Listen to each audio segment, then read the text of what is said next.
에스겔 선지자가 지금 하나님이 보여주시는 환상을 통해서 성전을 보았습니다. 근데 사실 성전은 이미 파괴되어서 없어요. 예루살렘 성전이 바빌론의 느부갓네살 왕이 침공해서 나라가 이미 국권을 잃어버렸고 가장 중요하게 여겼던 예루살렘 성전이 파괴되어서 이미 없어요. 없는데 성전이 없는데 지금 하나님은 에스겔에게 성전을 보여주세요. 참 넌센스 같은 모습이죠. 이미 성전이 불타고 무너지고 없는데 하나님은 성전을 있는 것처럼 보여주십니다. 그게 뭘 의미할까? 눈에 보이는 성전은 없어졌지만, 눈에 보이는 성전은 파괴되었지만 진짜 성전은 아직 남아있어요. 그 진짜 성전은 눈에 보이는 성전이 아니었던 거예요. 이해되세요? 사도 요한이, 신약의 사도 요한이 밤모섬에 이제 유배가 되어서 갔어요. 근데 어느 주일 아침에 하나님께서 사도 요한의 눈을 열어서 하늘을 보니까 하늘에 문이 쭉 열리는데 하늘에 성전이 있어요. 그 성전을 보니까 성전 안에 지성소가 있고 언약궤가 있는 걸 보았습니다. 사도 요한이 깨닫습니다. 지상에 있는 교회가 이게 완전한 교회가 아니었구나. 진짜 성전은 하늘에 있구나. 진짜 성전은 어디에 있다고요? 하늘에 있었어요. 진짜 하늘에 있는 그 성전이 이 땅에서 반영되어졌고 이 땅에 있는 교회들을 통해서 또 성전을 통해서 하늘의 성전을 이 땅에서 반영해 줘야 됐어요. 근데 요한계시록 21장으로 넘어오니까 요한계시록 21장에서는 하늘에 보니까 성전이 없어요. 분명히 보였던 성전인데 성전이 사라졌어요. 그리고 뭐라고 기록되어 있냐면 하나님, 곧 전능하신 하나님과 어린 양이 성전이었다. 참 이해하기 어려운 이야기예요. 진짜 성전은 하나님 자신이었다는 거예요. 하나님 자신이 성전이었고 예수님 자신이 교회였다는 이야기예요. 그런데 이거를 신약 성경에서 교회를 가리켜 예수님의 몸이라, 예수님은 교회의 머리가 되었다라고 이미 말씀을 하셨어요. 그렇기 때문에 구약의 이스라엘 백성들이 광야를 걸어갈 때 만들었던 성막, 텐트죠. 성막은 우리와 동행하시는 하나님을 보여줘요. 그리고 가나안 땅에 들어가서 다윗과 솔로몬을 통해서 지어진 성전은, 그는 건축물이죠. 그 성전은 하나님의 임재를 이야기해요. 하나님이 거기 와서 계시다는 거예요. 함께 한다는 거예요. 성막은 성막과 함께 하나님이 우리와 동행해서 같이 광야를 지나가는 거라면 성전은 이제 더 이상 이동하지 않잖아요. 하나님이 거기에 계세요. 그래서 내 눈과 마음이 항상 여기 있으리라 말씀하신 거예요. 근데 신약에 와서는 성전이 아니라 교회가 됐어요. 교회는 그리스도와의 연합을 보여줘요. 그러니까 동행과 임재 그리고 연합. 이것이 하나님께서 우리에게 원하시는 거예요. 이 세 가지를 기억해야 되는데 에스겔서 10장 18절에 보면, 에스겔서 10장 18절, 우리 같은 에스겔서니까 조금만 이렇게 앞으로 넘어가서 한번 보실까요? 한번 보시면 에스겔서 10장 18절에 보면 이런 말씀이 있어요. 하나님의 영이 성전 문지방을 떠났다. 하나님의 영이 성전 문지방을 떠났다. 무슨 말이냐면 그 성전에 있을 수가 없었어요. 하나님의 눈과 마음이 항상 있었고 하나님의 임재를 나타내는 성전이었는데 이 성전에 하나님이 계실 수가 없었어요. 그래서 하나님의 영이 성전 문지방을 떠나셨어요. 더 이상 하나님이 계시지 않아요. 그러니까 바빌론의 느부갓네살이 그런 성전이라면 존재할 이유가 없죠. 그래서 심판하셨어요. 파괴했고 불태웠어요. 이와 같은 사건이 있었어요. 창세기 6장에서 하나님의 신이 영원히 사람과 함께할 수 없다. 나 함께하지 않겠다. 그래서 하나님의 영이, 하나님의 신이 떠나셨어요. 그리고 난 뒤에 홍수로 심판하셨어요. 자, 창세기 창조 이후에 어떻게 하나님이 바로 떠나실 수가 있을까? 이유가 있었어요. 사람들의 생각이 항상 악했고 부패했고 패역했고 사람들이 보는 대로 느끼는 대로 감각적으로 자기 욕망대로 마구 살아갔어요. 왜 그럴까요? 무엇이 그들을 그렇게 만들었을까요? 그것은 하나님의 은혜에 대한 몰이해, 하나님의 은혜에 대한 무감각, 하나님의 은혜에 대한 무관심. 그것이 결국은 개인주의를 만들었고 자기 욕망을 충족시키는데 집중하게 되어졌고, 내가 원하는 쾌락적이고 내가 원하는 탐욕적이고 내가 원하는 그것을 위해서라면 상대방을 죽여도 아무런 문제가 되지 않는 패역한 사회로 전락했어요. 그러니까 하나님의 영이 더 이상 그들과 함께 할 수 없어요. 하나님이 우리와 함께 한다는 얘기는 때를 따라 돕는 은혜를 주신다는 이야기예요. 하나님이 우리와 함께 한다는 얘기는 모든 은혜의 하나님이 우리를 감싸고 이끌어간다는 이야기예요.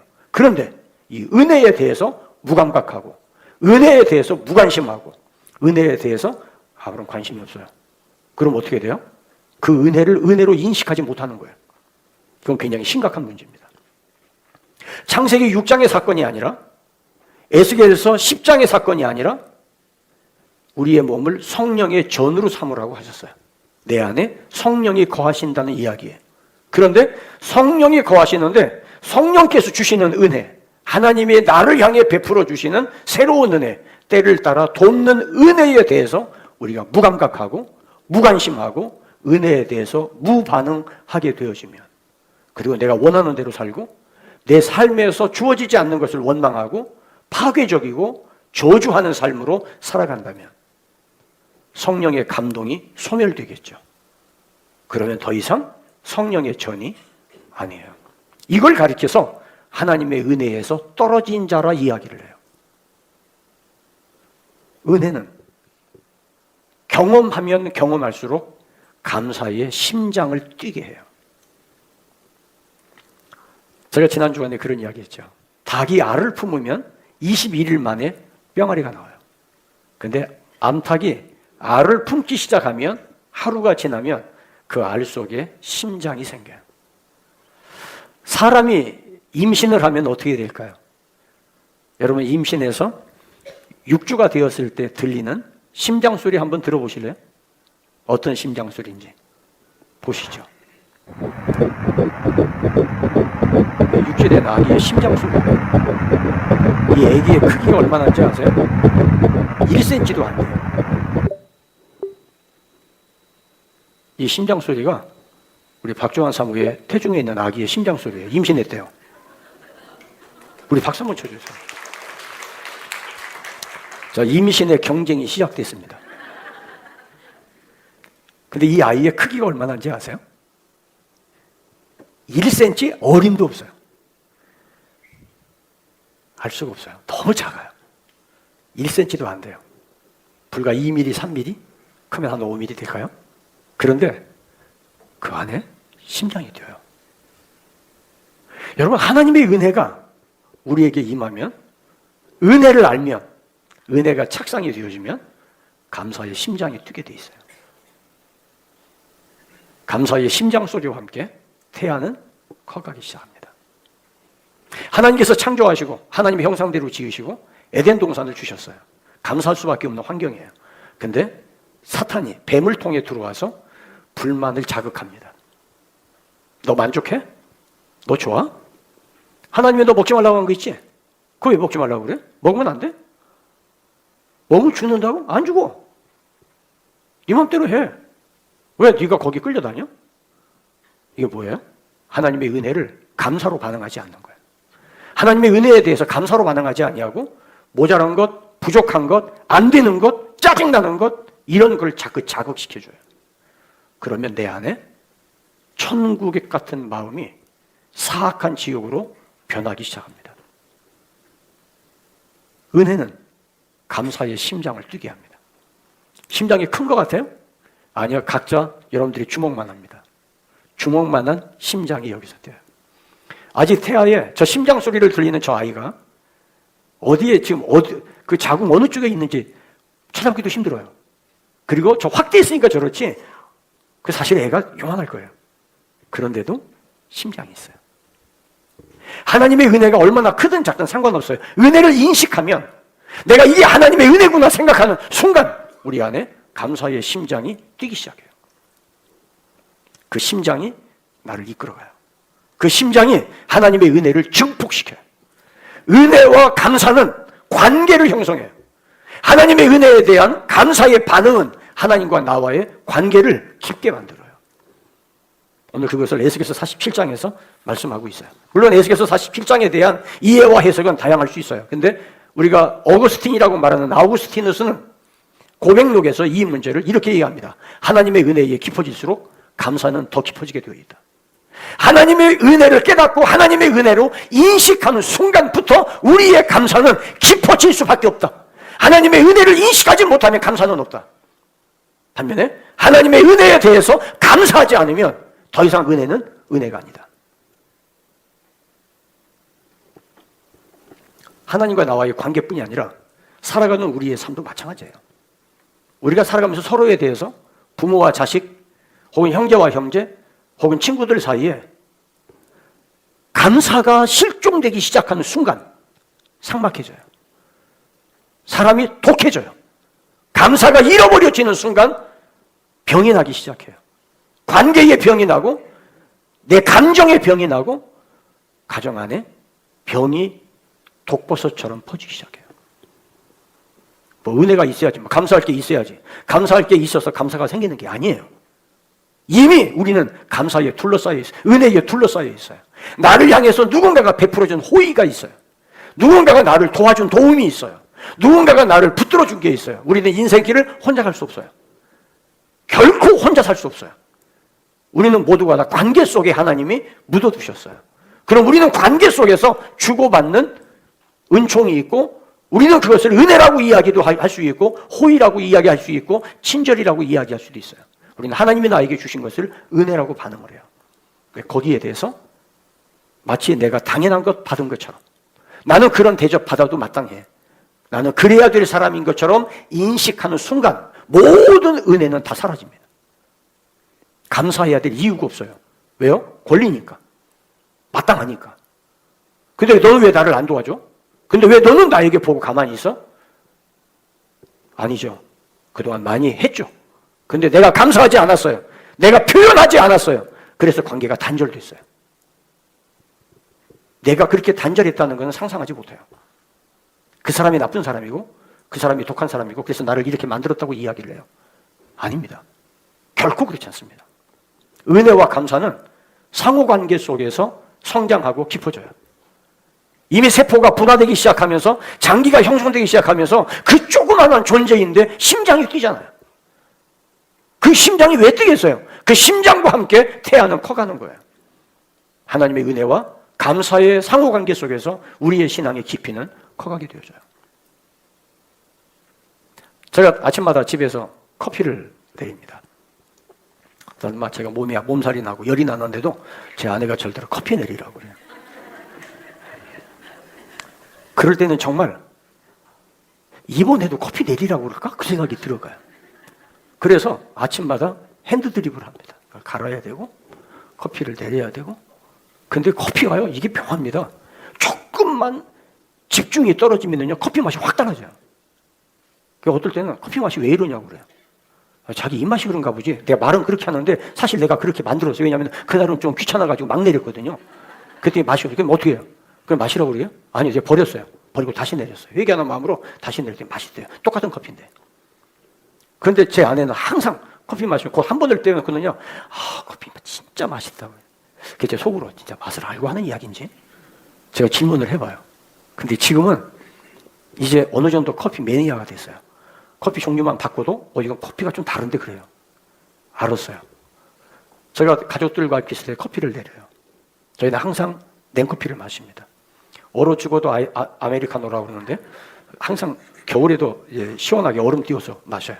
근데 커피를 마시면서 진짜 맛있다. 그러면은요 커피를 내리면서 제가 얼마나 좋은지 몰라요. 그럼 커피를 더 내려주고 싶어요. 만약에 가족들이 마시면서 당연하지 뭐. 그리고 아무 소리 안 한다면 다음에는 커피 안 내려준다. 아마 그럴지 모르겠어요. 여러분 제 아내가 된장 잘 끓인다고 그랬죠? 잘 끓여요. 정말 잘 끓여요. 어떤 누구의 된장보다 맛있어요. 처음부터 그랬냐? 아니요.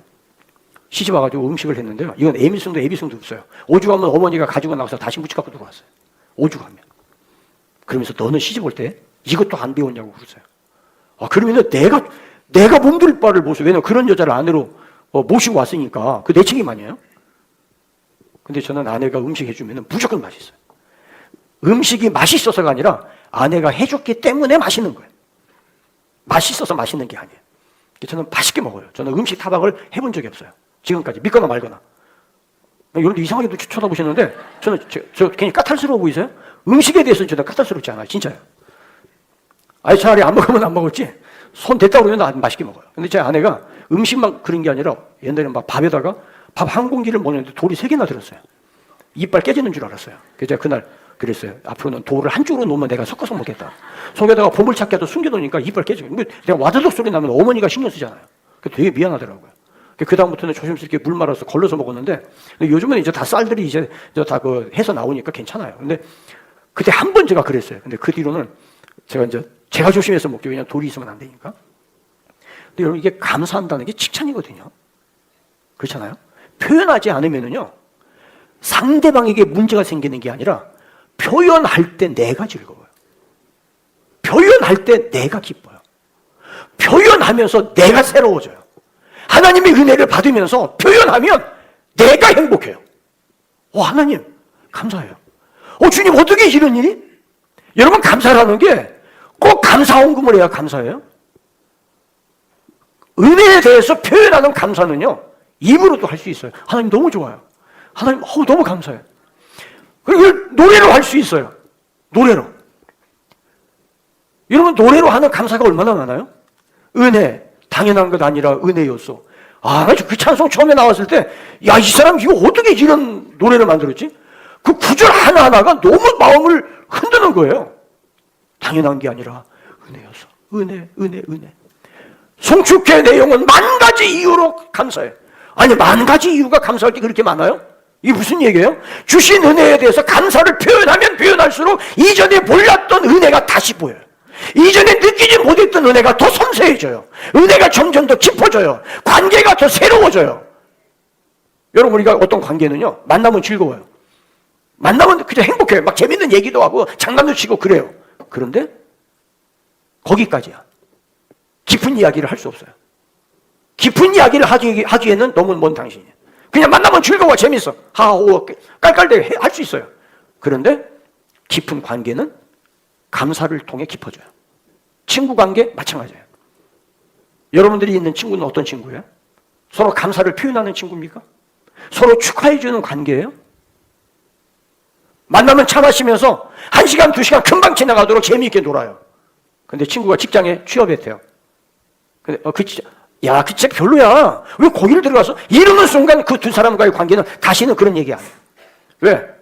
내가 그런 직장 들어가면 내가 초라해지는데? 너한테는 다시는 그런 얘기 안 해. 그럼 어떻게 돼요? 깊은 관계로 이어지지 않아요. 야, 어떻게 그 직장 들어가서? 들어가기 어려운 직장인데. 야, 축하해. 야, 정말 잘했어. 야, 내가 밥 살게. 축하해 주는 거죠. 그 한마디가. 어떤 밥을 비싼 걸 사고 싼 걸 사고 그게 문제가 아니라 이 표현, 축하해 주는 이 관계가 관계를 깊게 만들어요. 카톡이 왔어요. 야, 나 승진했어. 그러면 일찍 퇴직하겠네? 재 뿌리지 말고. 축하해. 너무 잘했다. 카톡. 여러분 그거 손가락만 이것만 수고하면 돼요. 이것만. 여기 에너지 들어갈 거 없어. 그냥 몇 글자 보내주고 야 축하해. 좋겠다. 얼마나 좋아. 잘했네. 6개월만 되면 다 대리돼. 근데 이제서 됐어? 재 뿌리지 말고 축하해 주자고. 그거 해주면 되는 거를. 그거 다 하는 걸 뭘 생색내고 그래. 그래 알았어. 그러지 말고 축하해 주자고. 그 손가락으로 하면 되는 거 아니에요? 그 한마디 축하가 얘가 나를 축하해 주네. 얘는 나하고 함께 사네. 표현하는 거예요. 그게 감사예요. 감사는요 여기 담아두는 게 감사가 아니에요. 감사는 표현하는 거예요. 아멘입니까? 하나님 내 마음 아시죠? 알지? 네 마음 내가 안다? 그럼? 근데 왜 감사하라고 그래요? 감사하는 순간 네가 달라져. 감사하는 순간 네 영혼이 밝아져. 감사하는 순간 네가 새로운 게 보여. 감사하는 순간 너와 내 사이가 깊어져. 네가 감사하고 네가 좋아하면 얘가 이 정도도 좋아하네? 그럼 내가 더 좋은 거 줄까? 하나님이 또 다른 은혜를 주세요. 근데 줬더니 시큰둥해요. 넌 이게 싫어하는구나. 그래? 넌 별로 이거 안 좋아하네? 이거 좋은 거라고 줬는데? 네가 별로 반응이 별로 안 좋은데? 그럼 어떡하겠어요? 여러분, 하나님과 우리와의 관계가 똑같아요. 왜 매년마다 똑같이 맥주감사주의를 지키고 유월절을 지키고 감사를 왜 그래요? 하나님께서 헌금 받으려고요? 착각하지 마세요. 은도 내 것이고 금도 내 것이고 하늘과 땅을 지으신 하나님께서 우리의 여러분, 우리 하나님 그런 쪼잔한 분이 아니세요. 그 감사를 통해서 매년마다 반복되는 감사, 너 혼자 감사하지 말고 가족이 함께 감사를 찾아보고 가족이 함께 그 진한 감사를 느껴볼 때 네 가정이 건강해지고 네 신앙이 새로워지고 그걸 통해서 네 신앙은 점점 더 깊어지고 일천척 청량하니까 깊어지잖아요. 그 은혜가 어디서 시작돼요? 문지방 밑에서. 그 문지방이 어디예요? 하나님이 떠나신 문지방이었어요. 하나님이 그 문지방에서 떠나셨어요. 그런데 무너진 성전이 아니라 내 안에 성전이 있어요. 하나님 앞으로 회복시키실 성전이 있어요. 지금 그 성전을 에스겔에게 보여주는 거예요. 미래에 대한 비전이에요. 희망이에요. 블레싱 코리아? 그 블레싱 코리아가 아직 시작도 안 됐어요. 근데 심장이 생겼어요. 이 심장을 품고 지금 블레싱 코리아를 위해서 하나님 앞에 비전을 꿈꾸고 은혜를 향해서 우리가 감사함으로 나아가요. 아직 형틀이 없어요. 형체가 없어요. 조그만해. 이제 겨우 심장 소리가 들릴까 말까요. 그런데 이 아이는 클 거예요. 2030, 이 아이가 태어나는 그날 하나님의 놀라운 은혜가 분명히 있을 거예요. 그거는 감사로 점철되어지는 은혜의 깊이예요. 하나님께서 우리 교회에 주신 축복 아니겠어요? 문지방 밑에 하나님이 떠나셨던 그 자리에 다시 하나님의 영광이 회복되어지고 그 문지방 밑에 하나님의 보좌 밑에서 하나님의 은혜가 스며 나와요. 이사야 55장 1절에 오라 너희 모든 목마른 자는 물로 나오라. 돈 없는 자도 와라. 와서 사 먹되 돈 없이 값 없이 와서 사 먹으라고 말씀하세요. 요한계시록 21장 6절에서는 또 내게 말씀하시되 이루었도다. 나는 알파와 오메가요 처음과 마지막이라. 내가 생명수 샘물로 목마른 자에게 값 없이 주리라. 요한계시록 22장 17절에서 성령과 신부가 말씀하시기를 오라 하시는도다. 듣는 자도 오라 할 것이요 목마른 자도 올 것이요 원하는 자는 값없이 생명수를 받으라 하시더라. 생명수. 근데 그 생명수가 뭐예요? 히브리서 4장 16절에 그러므로 우리는 긍휼하심을 받고 때를 따라 돕는 은혜를 얻기 위하여 은혜의 보좌 앞에 담대히 나아갈 것입니다. 하나님의 보좌에서부터 생명수가 나와요. 생명수라는 말이 뭐예요? 그냥 시원한 물인가요? 아니에요. 마시면 살아갈 수 있는 생명력이에요. 어때요? 살만하세요? 아우, 요즘 같으면 죽고 싶어. 아우, 왜 이렇게 목숨이 찔려? 못 살겠어. 여러분들 입에 밴 소리 아니에요? 못 살겠다 소리? 죽고 싶다 소리? 죽고 싶다고 안 해도 반드시 죽을 거예요. 굳이 그렇게 죽음을 부를 거 없어요. 그냥 그러지 않고 그냥 살만 난다고 살아도 사라져요. 근데 생명수라는 말이 뭐예요? 살아갈 수 있는 힘을 주는 은혜의 생수예요. 하나님의 은혜는 나를 살만 나게 해요.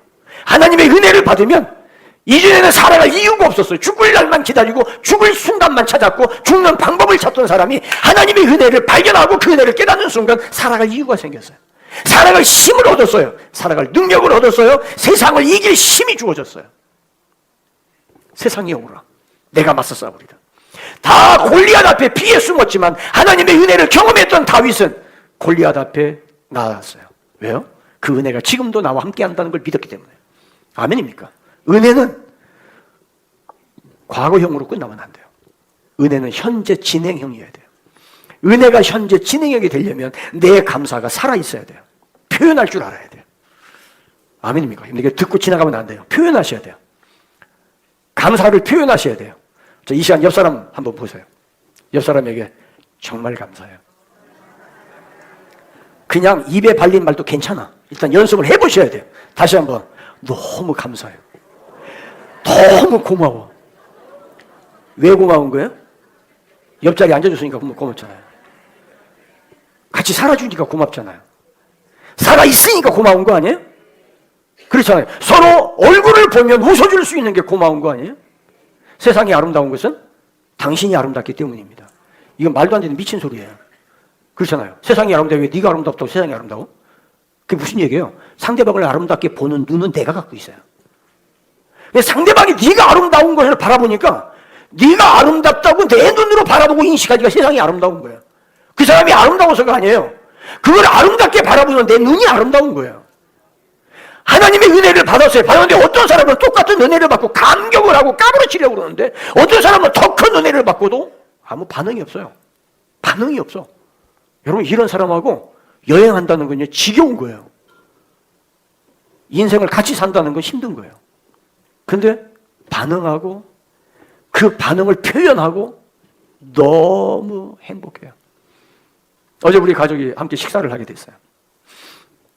이제 생일이 있어서 식사를 했는데 우리 막내가 어제는 왜 이렇게 요란을 떠는지 모르겠어요. 그냥 일어나서 아니 이거를 그냥 아예 춤을 춰요. 그냥 근데 이것도 그냥 하는 게 아니라 몸을 꾸며 이러다 넘어질 것 같아요. 얘가 막 너무 완전히 업됐어요. 그래서 오늘 물어봤어요. 왜 그랬냐고 그랬더니 어제 연어초밥이 너무 맛있어. 우리는 다른 생각했거든요. 제가 그렇게 좋아하는 건 아마 가족이 모여서 그런가 봐 생각했는데 빗나갔어요. 연어초밥 한 피스가 이 아이를 행복하게 한 거예요. 여러분, 그 표현하는 거 이쁘잖아요. 만약에 먹으면서 맛있어? 대답도 안 해. 어때? 입맛에 맞아? 아무 소리 안 해. 그러면요, 그 다음에 그것도 사줘요? 안 사주는 정도가 아니라 데리고도 안 가요. 그런데 먹고 나더니 그러면 얘는요 또 데리고 가요. 그거 사주려고. 더 좋은 걸 사주려고 그러죠. 이거 하나님께서 우리에게 은혜를 주셨는데 우리는 아무 반응이 없어요. 그냥 외국 사람들이 제일 무서워하는 게 한국 사람 얼굴이 표정이 없대. 똑같아.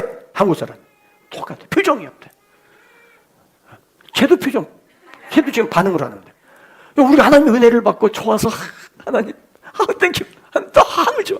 오늘 예배 너무 좋아. 목사님 설교 좀 길긴 했는데 너무 은혜가 돼.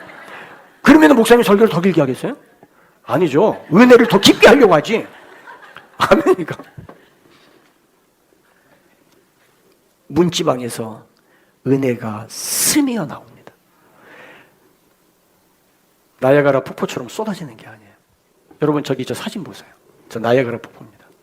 저 폭포 밑에 배가 한 척이 있어요. 제가 저 모습을 보고 제 가슴이 울컥했어요. 사진을 찍으면서 하나님, 쏟아지는 폭포 밑에 하나님의 은혜를 갈망하는 저 배가 내가 되기를 원합니다. 주시는 은혜가 폭포처럼 쏟아지는 그 밑에서 하나님의 은혜를 더 갈망하는 내 마음 변함이 없기를 원합니다. 그래서 찍은 사진이에요. 그래서 저는 저 사진을 볼 때마다 쏟아지는 은혜 속에 은혜를 갈망하는 내 모습, 더 은혜를 원하는, 그러니까 은퇴하고 난 뒤에도 그 은혜가 메마르지 않기를, 하나님의 주시는 영성이 메마르지 않기를 하나님 앞에 위에서 몸부림치며 기도하는 거예요. 표현하세요. 감사하세요. 노래로, 아니면 글로, 시를 써서, 아니면 서로 환한 얼굴로 축하해주고 환영해주고. 나는 안 하면서 다른 사람 보고 하라고 하지 말고, 그럴 때 그 은혜가 고난을 견딜 수 있는 힘으로 하나님의 은혜를 업그레이드 시켜주세요. 내가 감사로 표현할 때 그동안 주셨던 은혜에 새로운 은혜를 또다시 주세요. 모든 은혜의 하나님, 모든 은혜의 하나님, 때를 따라 그때마다 도와주시는 은혜, 내가 생각하는 한계를 뛰어넘는 하나님의 은혜를 경험한다고 하는 것은 바로 그것이에요. 두 번째로, 은혜의 생수는 멈추지 않습니다. 성전은 파괴되지만, 눈에 보이지 않지만 은혜의 생수는 멈추지 않아요. 말씀드린 대로 베드로전서 5장 10절에 모든 은혜의 하나님, 그 하나님이 우리를 부르사 영원한 영광에 들어가게 하시니가 잠깐 고난당하는 우리를 친히 온전하게 하시고, 그 다음에 굳건하게 하시고, 또 강하게 하시고, 또 터를 견고하게 하시리라. 고난 속에서, 고난이 없는 게 아니에요. 고난 속에서 그 은혜에 표현할 때, 은혜의 감사를 표현할 때, 그 고난 속에서 나를 더 강하게 하시고 고난을 치고 나가도록 나를 견고하게 하시고 나를 힘있게 하시고 내 터가 흔들리지 않도록 하시는 하나님의 은혜가 업그레이드 되어지는. 감사는 단순한 감정이 아니에요. 감사는 내게 주신 하나님의 은혜에 대한 관계적 본질을 키워가는 거예요. 이 은혜 안에 거하는 저와 여러분 되기를 바라요. 그래서 은혜는 기쁨의 반응이 있어요. 기뻐하는 거예요. 웃는 거예요. 즐거운 거예요. 감정이 업되는 거예요. 비 맞은 창호지처럼 늘어지지 말고 저 식초 뿌린 해삼처럼. 안 보셨어요? 해삼 잘라서 식초 뿌리면요 해삼이요 단단해져요. 탱글탱글해집니다. 비 맞은 창호지처럼 왔다가 예배 드리고 난 다음에 탱글탱글해져야 되잖아요. 할렐루야. 우리 옆 사람 인사합니다. 은혜 받고 탱글탱글해집시다. 예배를 통해서 나타나고요.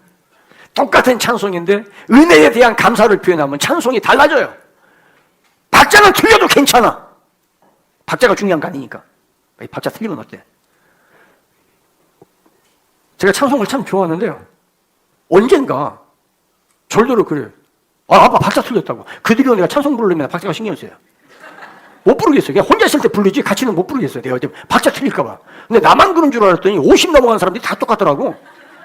조금 빨리 가고 좀 따라가다 보면 뒤늦게 가긴 하고 그럴 수도 있지 뭐. 그리고 요즘 왜 이렇게 노래를 엇박자로 만드는지 모르겠어. 아니 성질도 이상해.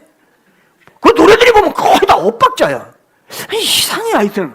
좀 그러지 말고 좀 정박자로 하면 부르기도 쉽고 좋지 않겠어요? 그렇잖아요? 그냥 내가 아예 작곡을 해버릴까 싶기도 한데 그러기는 너무 시간이 없어서 저 작곡을 못 하겠어요. 시간이 너무 없어요.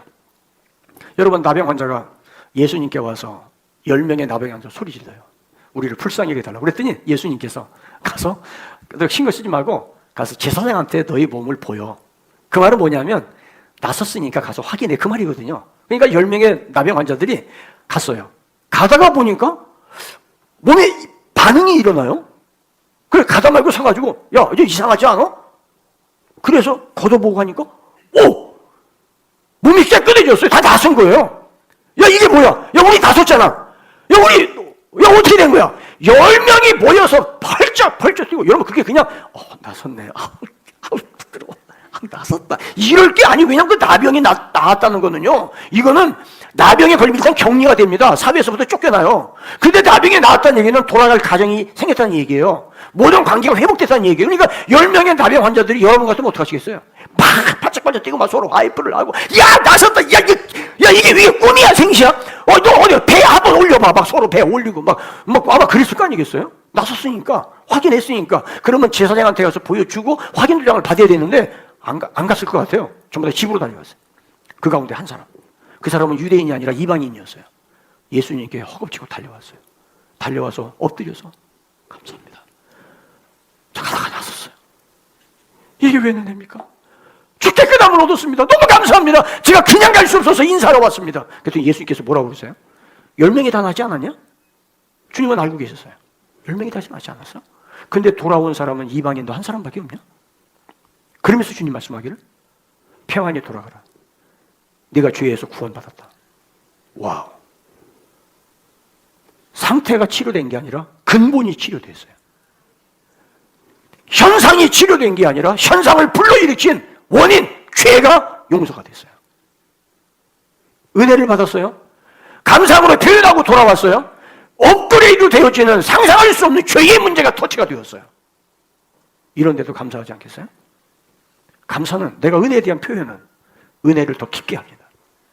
은혜가 더 깊어지는 것만큼 내 감사가 깊어져요. 이 감사가 깊어지면 깊어질수록 하나님과 나 사이의 관계가 돈독해져요. 사망의 음침한 골짜기를 다닐지라도 해를 두려워하지 않는 것은 주께서 나와 함께 하심이라. 어떻게 그걸 알았어요? 은혜와 감사의 깊이가 상호 보완적으로 관계적으로 가면서 내가 온 몸이 자동으로 기억하게 된 거예요. 여러분 몸이 기억한다는 거 이거는 체질화되어진 축복이에요.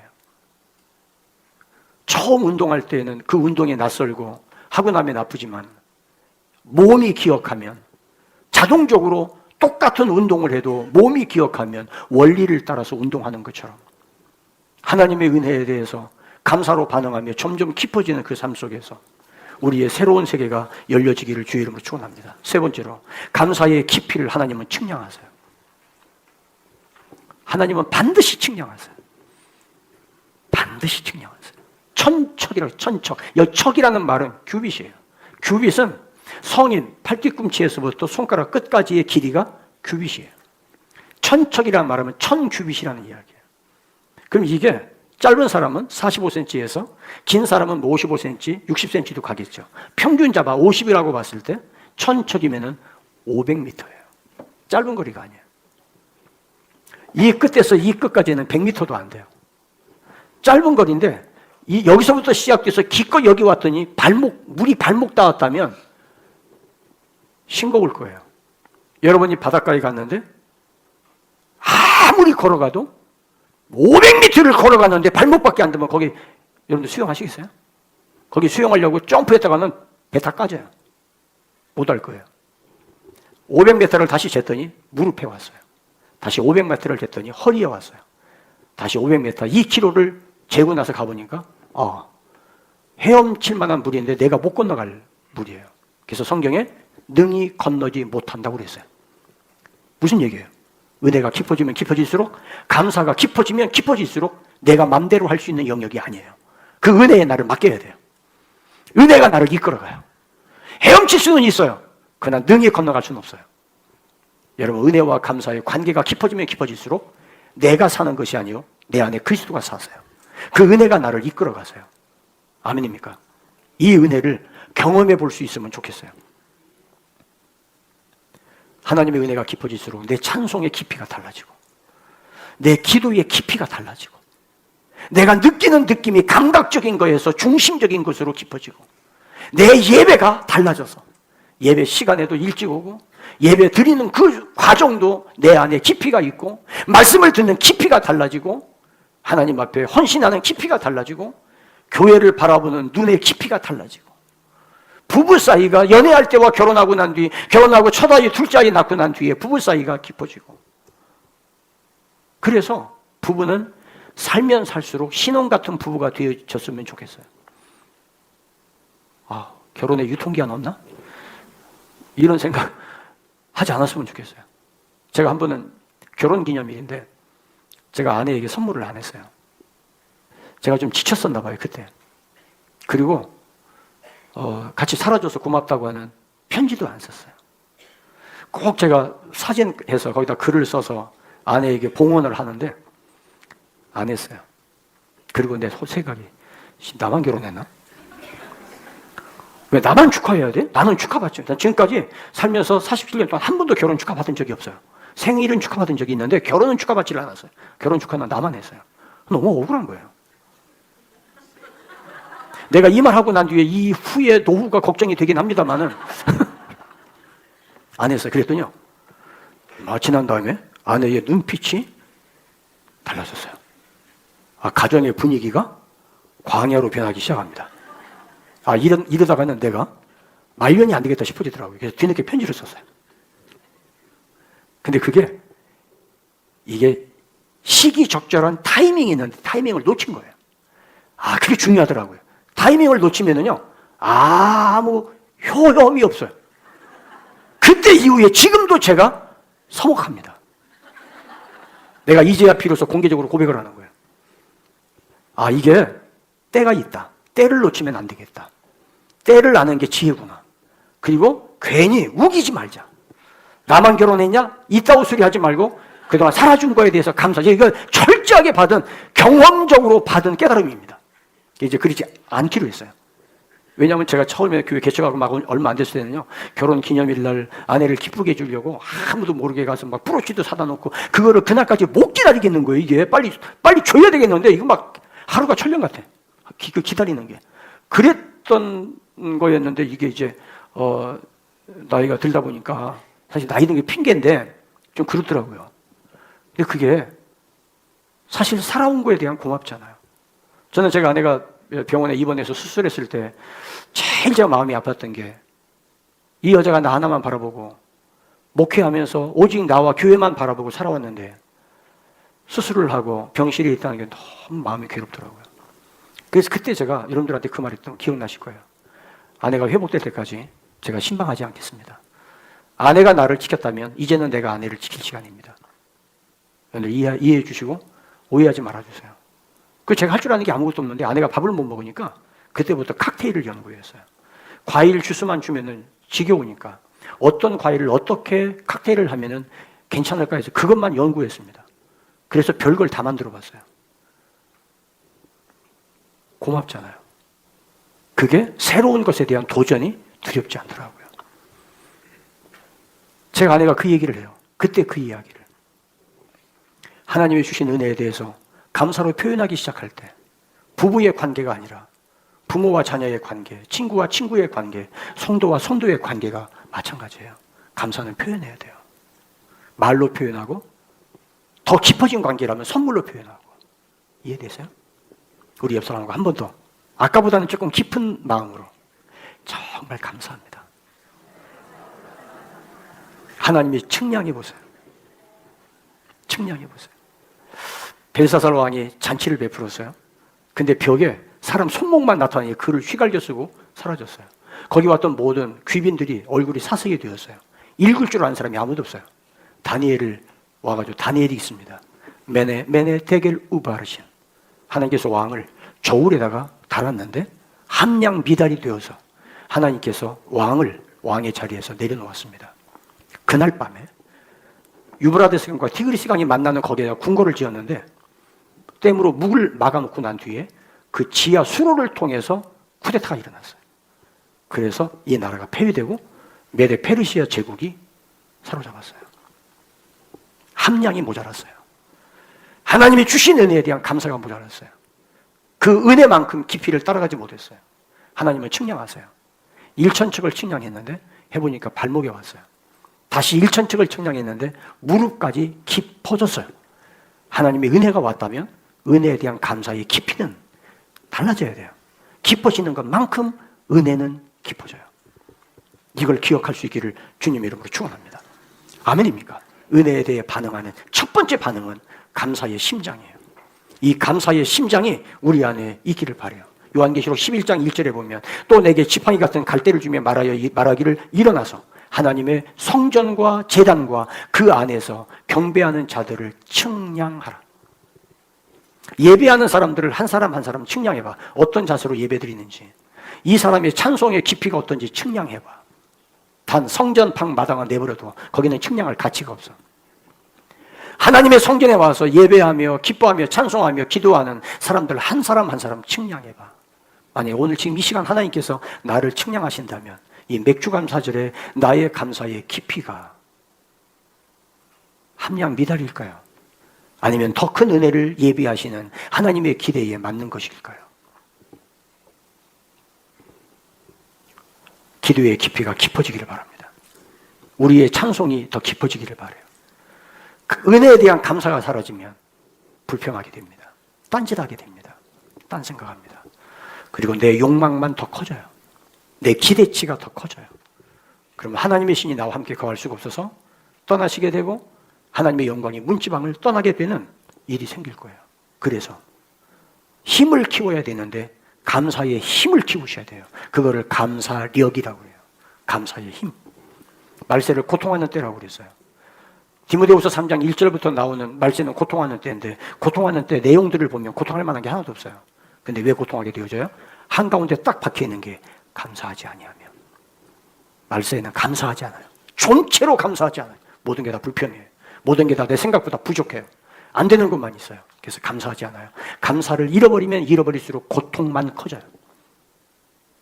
남편에 대한 감사, 아내에 대한 감사, 자녀에 대한 감사, 부모에 대한 감사.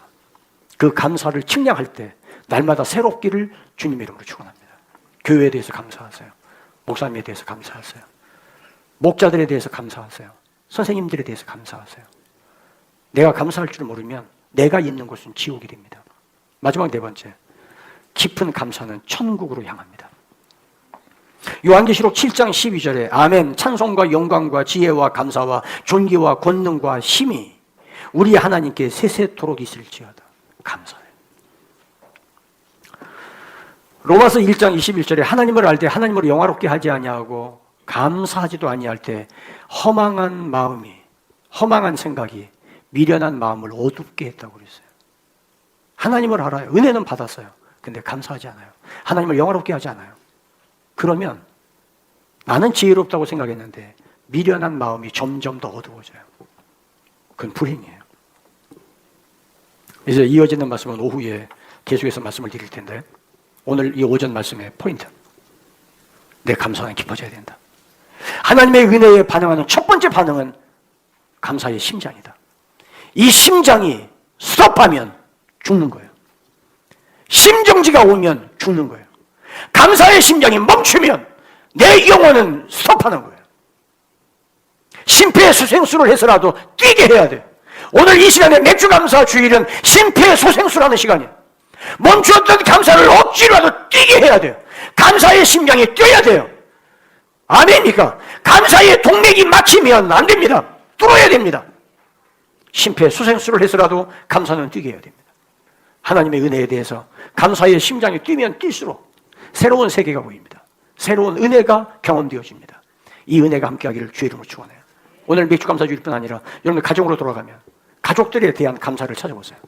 가족들에 대해서 칭찬하고 축하하고 감사해야 될 일이 무엇인가를 찾아보세요. 그리고 한번 실행해 보세요. 가정이 천국이 될 거예요. 서로의 관계가 훨씬 더 화기애애하고 즐거울 거예요. 그래서 오늘 저녁에 가족들이 함께 아름다운 만찬을 한번 나눠보세요. 고기 굽지 마세요. 그냥 라면 끓여서 계란 풀어서 파 송송 쓸어놓고 한번 끓여서 드셔보세요. 얼마나 맛있나. 우리 막내는 제가 끓여주는 감자라면을 되게 좋아합니다. 왜냐하면 너무 부드럽대요. 제가 끓이는 비결은 딴 거 아니에요. 푹 퍼지게 끓이면 돼요. 되게 좋아요. 퍼져서 부드러운 걸 엄청 좋아합니다. 그래서 제가 어제 감자라면 사놨더니 없더라고요. 감사의 심장 다시 뛰어야 합니다. 아멘입니까? 주여 주신 은혜 내 감사의 심장 다시 뛰겠습니다. 다시 살려내겠습니다. 주님 새로운 은혜 더 깊은 은혜로 나를 이끌어 주시옵소서. 기도하시겠어요?